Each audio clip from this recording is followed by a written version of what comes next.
Buenas tardes. La necesidad que como equipo identificamos para ser reflexionada desde las pedagogías críticas en nuestros contextos próximos es el reconocimiento de la influencia de la cultura muisca en la construcción de identidad actual. El equipo que conforma este ejercicio está compuesto por Tania Rodríguez, docente, quien les habla, William Neira, psicopedagogo, y Luz Rincón, también docente.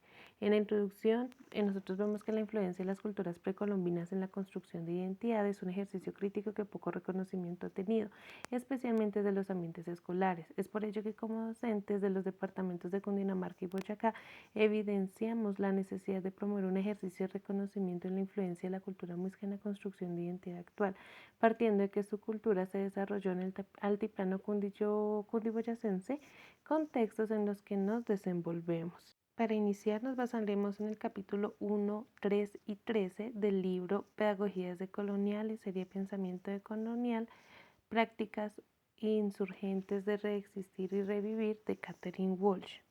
A partir de reconocer la influencia de la cultura muisca en nuestra identidad actual, es lograr poder ver que en nuestra actualidad algunos pobladores pues luchan por tratar de recuperar algunas de sus tradiciones y concepciones del mundo. La representante Catherine Walsh, en el capítulo número 1 de Memoria Colectiva, nos habla de un proyecto decolonial y que debe ser encaminado a muchos elementos que son muy fundamentales para poder lograr entender, construir, aportar y direccionar en la recuperación de estas culturas que son tan importantes. Es uno de los puntos esenciales en la política porque se habla de la dominación. Ella relaciona mucho, bastante, uno de los representantes que son tan fundamentales en la pedagogía crítica, que es Paulo Freire, y él habla también de la pedagogía del oprimido, dentro de los cuales se tiene que pues, lograr establecer pues, unos recursos intelectuales, unas pedagogías de memoria colectiva y humanizadora. Nos habla de la investigación, acción participativa, que todos nosotros como estudiantes, como portadores de una sociedad, tenemos que mantener, digamos, la consolidación de poder lograr estar, digamos, en una oportunidad de establecer, ¿sí?, una crítica o una participación, un enfoque de investigación que permita transformar la realidad por medio de la acción, el actuar y el encontrar problemas de una comunidad y promover cambios políticos. Actualmente hablamos de Paulo Freire, en donde nos habla de que la pedagogía de la liberación como antecedente de la pedagogía colonial. Pensar una pedagogía decolonial, puntualmente hablamos de Paulo Freire. Y de Paulo Freire nos habla de que la pedagogía de la liberación como antecedente de la pedagogía decolonial, él hace referencia de que se denomina una herramienta pedagógica crítica el cuestionar el conocimiento que a través de la historia se nos ha impuesto. Que esto es un proceso de emancipación de diferentes fenómenos, como pues tener en cuenta, digamos, como el amor, el valor, las cuestiones de todo lo que se ha venido dando en cuestión de poder valorar cada una de las comunidades. Básicamente, como historia popular, es una parte de la memoria de los pueblos y está formada por narraciones, por tradiciones que reflejan las creencias, las costumbres, los saberes y la cultura sobre la vida. Y estas narraciones incluyen las leyendas, los mitos, los refranes y no sobre todo la música, que es algo que todavía pues, tenemos que valorar considerablemente dentro del ejercicio de lo que nosotros planteamos y que pues de cierta manera los indígenas, los campesinos, los afrodescendientes y aquellos que pues se han de pronto invisibilizado por la praxis por medio de sus centros educativos, formativos, sociológicos, antropológicos, se fundamenten en las enseñanzas de esta comprensión crítica de los contenidos que de cierta manera podemos lograr valorar el pensamiento decolonial a partir de pues de romper con los paradigmas del eurocentrismo, ¿no? Y llevar una enseñanza pues que vincule a las experiencias y saberes de todos nosotros como sociedad. El capítulo 3, Educación Intercultural Crítica, Construyendo Caminos, y el capítulo 13, Pedagogías de la Reexistencia de Artistas Indígenas y Afrocolombianas, permiten dar continuidad a la reflexión. En el capítulo 3 se aborda la relevancia de la perspectiva intercultural en América Latina desde los años 90, centrando la mirada en las relaciones entre sociedad, interculturalidad y educación, identificando tensiones significativas en la implementación de la educación intercultural en la región. En una línea de tiempo que la autora presenta, resalta que en los años 70 se proponen iniciativas alternativas que reconocen la importancia de mantener la cultura indígena, esto en un contexto de educación escolar indígena, un primer paso en recuperar y reconocer las culturas como tal. Además de la educación, los movimientos negros y la educación popular también han contribuido a la educación intercultural.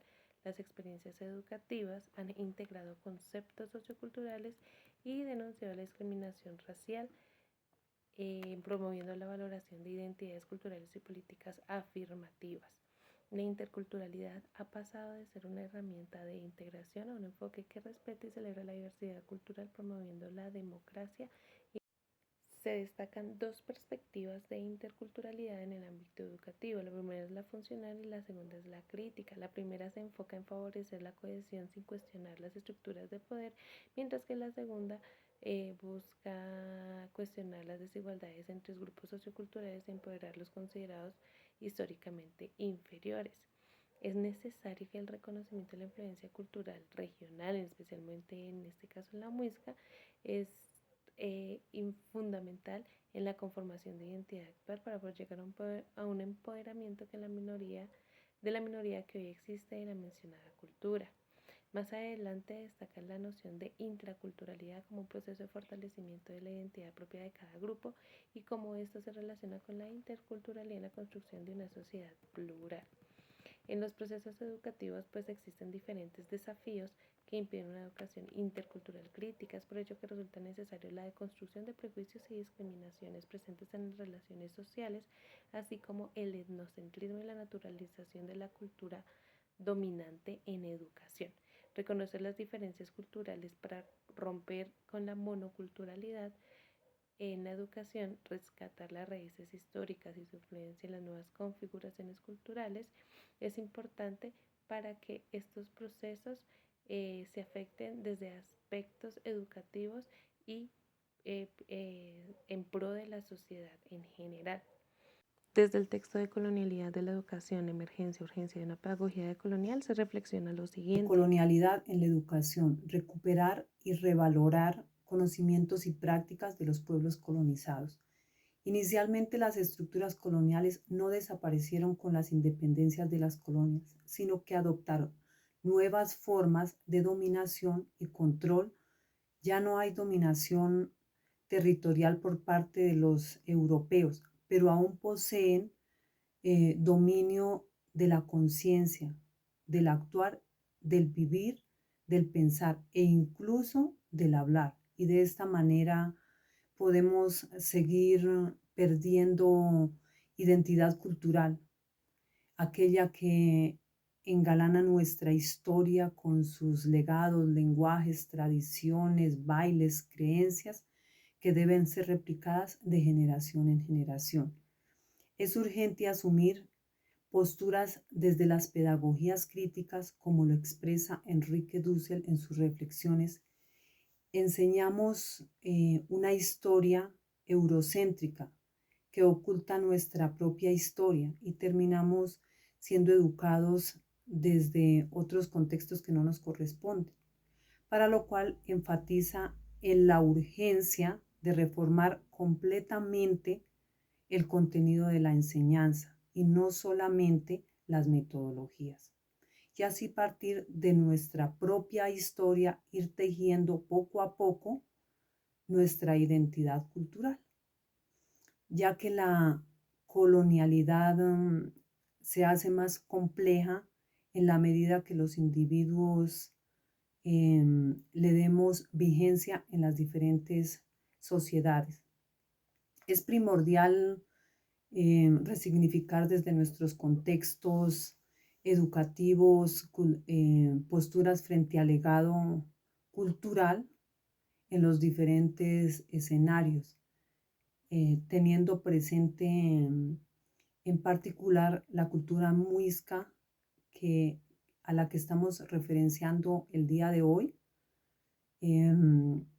civilización precolombina de gran relevancia en la región andina y la incidencia en sus aportes, en sus tradiciones, en sus costumbres, y de esta manera aproximar a la realidad social de los pueblos y de los seres humanos sus idiosincrasias con interpretaciones que no desliguen el pensamiento del lenguaje y que estos, al contrario, sean un colectivo liberador para configurar un mundo diferente, un mundo mejor mediante proyectos epistémicos y epistemológicos.